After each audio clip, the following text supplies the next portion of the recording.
राजस्व विभाग द्वारा तहसीलदार एवं नायब तहसीलदारों के न्यायालयीन एवं गैर न्यायालयीन कार्यों हेतु विभाजन के निर्देशों का प्रदेश भर के राजस्व अधिकारियों ने कड़ा विरोध किया है।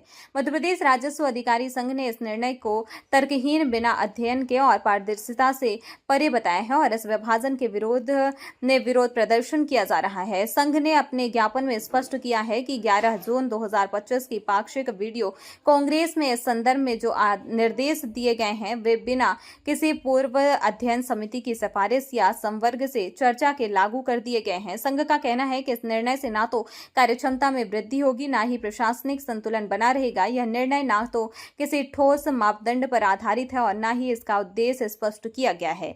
अधिकारियों का यह भी कहना है कि एक साथ न्यायालयीन एवं प्रशासनिक कार्य करने से अधिकारियों में अनुभव एवं दक्षता का विकास होता है, जिसे यह विभाजन समाप्त कर देगा। पता सर धरना में आज किस लिए काम बंद करके बैठे? राज्य शासन के द्वारा जो हमारे राजस्व अधिकारी हैं उनके मध्य न्यायिक एवं गैर न्यायिक में कार्यों का विभाजन किया गया है। चूँकि तहसीलदार और नायब तहसीलदार की जो भर्ती है, सेवा शर्तें हैं, हमारी भर्ती ही राजस्व कार्यों के लिए होती है और जो हमें कार्यपालिक मजिस्ट्रेट की जो शक्तियाँ मिलती हैं वो अतिरिक्त शक्तियाँ होती हैं जो ज़िले में कलेक्टर महोदय देते हैं। परंतु इस विभाजन से हमारा जो मूल कार्य है हम उसी से विरत हो रहे हैं, जिस कार्य के लिए हम लोग भर्ती हुए हैं, जिस वजह से हम लोगों ने पीएससी की परीक्षा पास करके और पदोन्नत होकर के हमारे अन्य संवर्गीय साथी आए हैं। तो हमारा संघ इसी का विरोध कर रहा है। आज आप सभी को जानकारी होगी कि पूरे मध्य प्रदेश के सभी ज़िलों में इस प्रकार का प्रदर्शन हो रहा है और हमारा यही आप सभी के माध्यम से निवेदन है कि जब पूर्व में शासन की नीतियाँ ये थी कि जो राजस्व न्यायालय हैं उनकी पहुंच सभी तक सुनिश्चित करने के लिए टप्पे कार्यालय खोले गए, उप तहसीलों का निर्माण किया गया। परंतु वर्तमान नीति में जो पहले 3 राजस्व अधिकारी 4 राजस्व अधिकारी मिलकर के कार्य करते थे, अब वो सभी कार्य एक राजस्व अधिकारी को करने हैं। तो इससे कहीं ना कहीं आम जनों को भी समस्याएं होंगी। जो मूलभूत समस्याएं थी उन पर ध्यान नहीं दिया गया। मूलभूत समस्याएं क्या थी?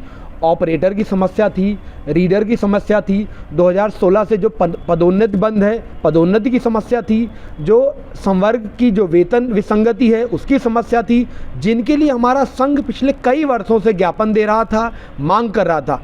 उन समस्याओं की ओर ध्यान नहीं दिया गया, उन समस्याओं की ओर किसी ने ध्यान नहीं दिया और उन समस्याओं को पीछे धकेलते हुए एक नया विभाजन कर दिया गया।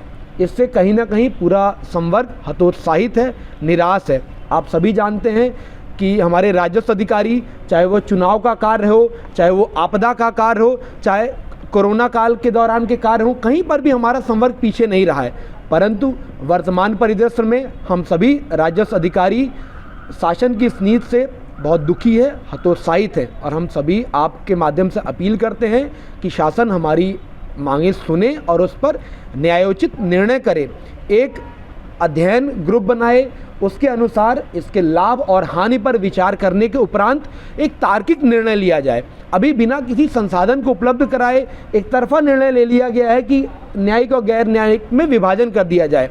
अब आप ही बताएं, सीधी जिले के जैसे सिहावल जैसे तहसीलें हैं, कुसमी जैसे तहसीलें हैं, वहाँ पर गैर न्यायिक व्यक्ति क्या कार्य करेगा? ऐसे दूरस्थ ज़िले हैं, वहाँ पर गैर न्यायिक व्यक्ति क्या कार्य करेगा? वहाँ ना तो डेली लॉ एंड ऑर्डर की समस्या है, ना वहाँ अन्य कोई ऐसे कार्य हैं। जैसे पूर्व में स्थितियाँ थी उन्हीं स्थितियों को लागू रखते हुए और जो मूलभूत समस्याएं हैं जिनसे आम आदमी भी दो चार होता है, राजस्व न्यायालयों में ऑपरेटर नहीं है, उनके लिए प्रॉपर बाबू नहीं है, उन समस्याओं को दूर किया जाए और राजस्व अधिकारियों के वेतन विसंगति को दूर किया जाए और जो पदोन्नति है 2016 से पदोन्नति मध्य प्रदेश में रुकी हुई है, इसको लागू किया जाए, इसको प्रारंभ किया जाए।